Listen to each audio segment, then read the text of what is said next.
Welcome to the Five-Week Linguist Show. If you want to learn a language or you teach a language, join Janina each week for tips, resources, and advice for making engaging language learning happen anytime, anywhere.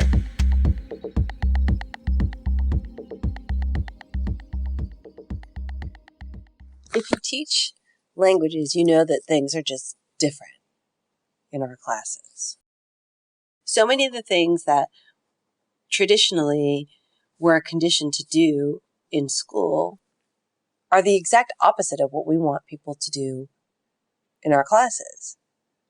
If we treat our classes in a really traditional way, we will never create proficient and successful speakers of a target language.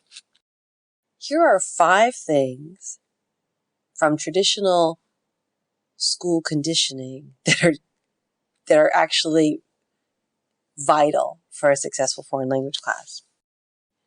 5 rules from traditional school conditioning that need to be broken.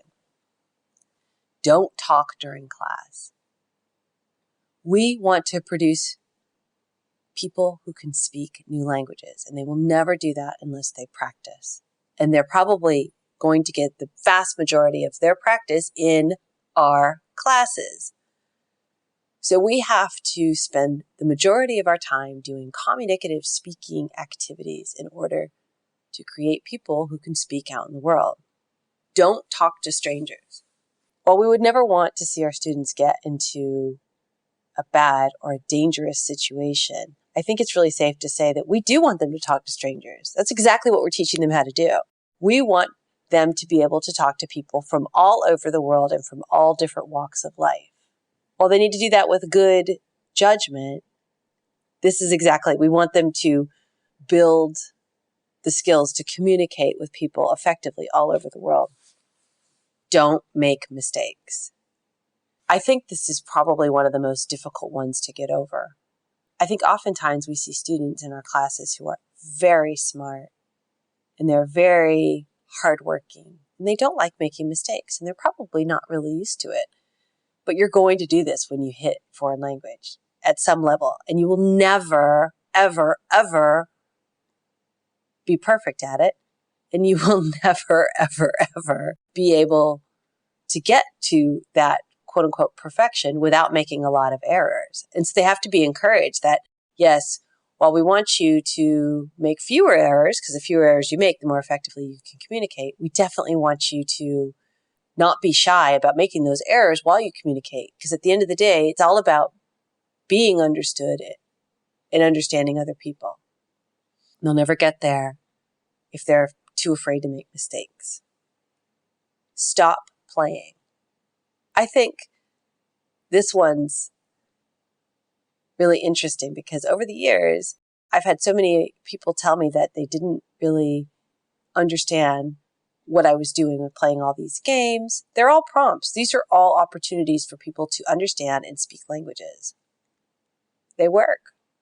And you know what? Learning new languages can be really hard. You need to make it fun. It requires a lot of attention and a lot of focus. There's so many fun games that get people understanding grammar, vocabulary, structures, speaking and listening. And you need to be playing games in a language as you're learning, and more often than not. Take yourself very seriously. I think this is putting all of these different things together. Okay. While it does take dedication to learn a language, you've got to be willing to do all the things we talked about before. Make errors, talk, take risks, talk to new people, have new experiences, play. This couldn't be more true than in foreign language.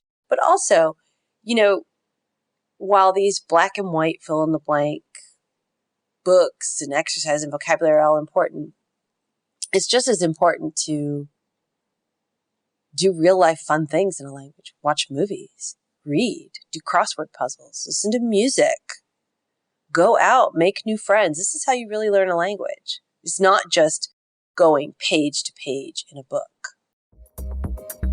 Thank you for listening to the Five-Week Linguist Show with Janina Klimas.